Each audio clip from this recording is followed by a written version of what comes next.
ออกค้ามาขายเฮ็ดกินสุกี้ซ้อมกันในคานอเฮ็ดกินง่ายๆกล้วยขาผักมันก็มีผักกำจรผักกาดขาวเฮ็บ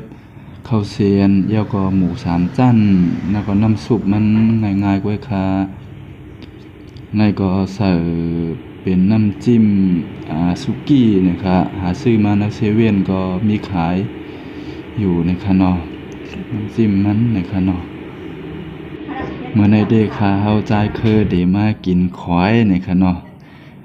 จ่ายคือกินข้อยในคะเนาะได้มากินข้อยค่ะกินสุกี้มาค่ะกินจ้อมกันเฮ็ดกินจ้อมกันง่ายๆค่ะอยู่ที่ห้องก็กินไรเฮ็ดกินง่ายๆก้วยในคะเนาะพองยามเจอแมงดางเป็นโควิด19แพร่เตือนอยู่จึงไหนคะในให้พี่น้องเขาหมอหากินเฮ็ดกินตั้งกินอันมีพรดีต่อตัวเจ้าเก่าในคะเนาะหนังหือตัวเจ้าเก่าบ่ได้รอดป่วนเสเจอแมงดังเป็นโควิด19ให้ตัวเจ้าเก่าบ่แข็งแข็งไม่แห้งในคะเนาะอย่าไปให้ตัวเจ้าเก่าอ่อนแออ่อนๆในคะเนาะเพราะว่าตัวเฮาแข็งแก่นแข็งอ่อนแออ่อนๆในจึงมันได้จังจับเฮาง่ายในคะเนาะเพราะว่าเปลี่ยนเหย้ามันก็ได้หายากในคะเนาะ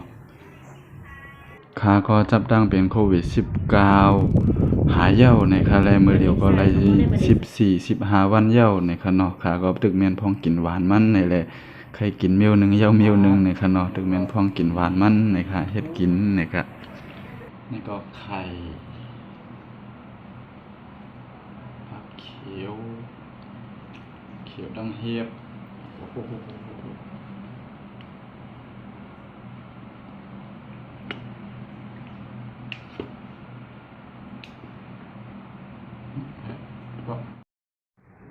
พ่อค้าในก็ได้มากินกันในนะคะ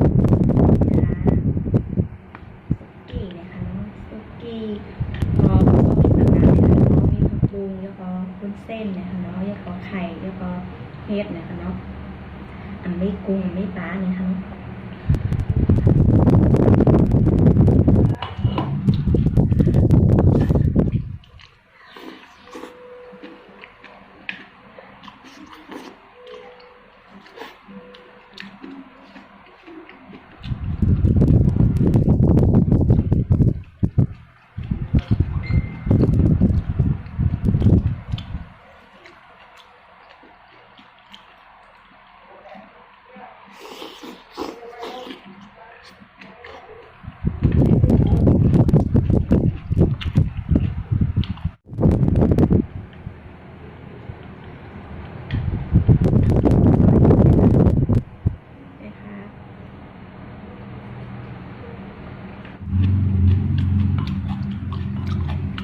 เดี๋ยว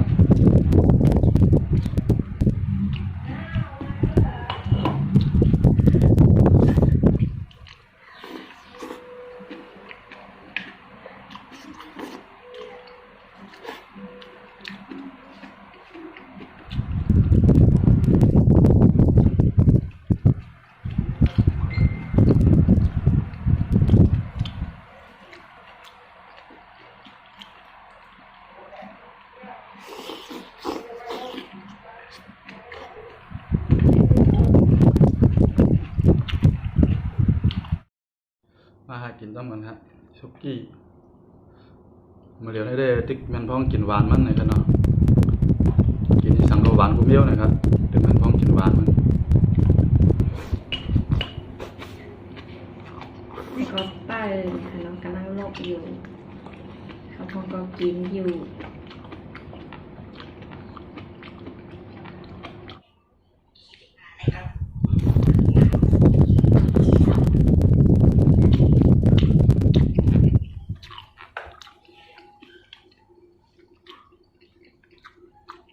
ไม่เลยค่ะน้อง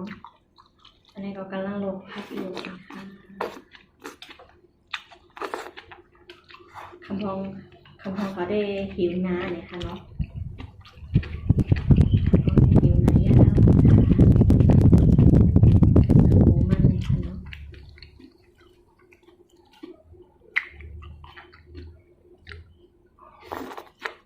นิดแล้ว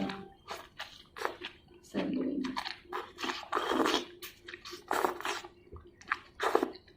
ที่รัก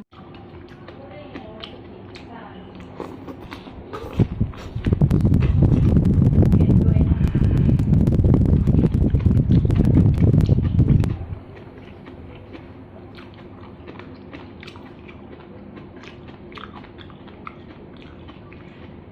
เขาได้ทำคล้ายๆเขาเมื่อกี้เนี่ยแหละ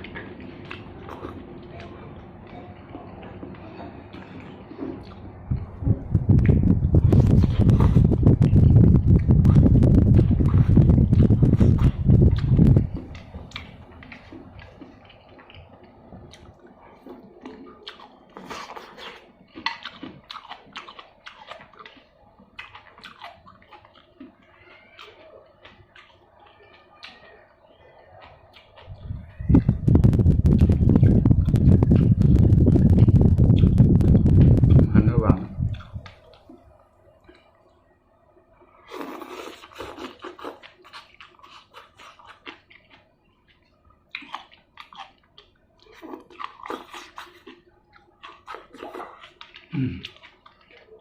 หวานเยอะครับ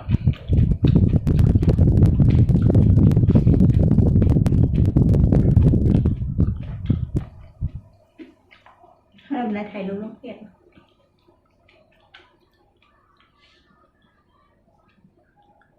เดี๋ยวหมดลูกเพียรไทยแบบแทว่าค่ะไว้ไทยกัน เลยไทยโอ้สามจัน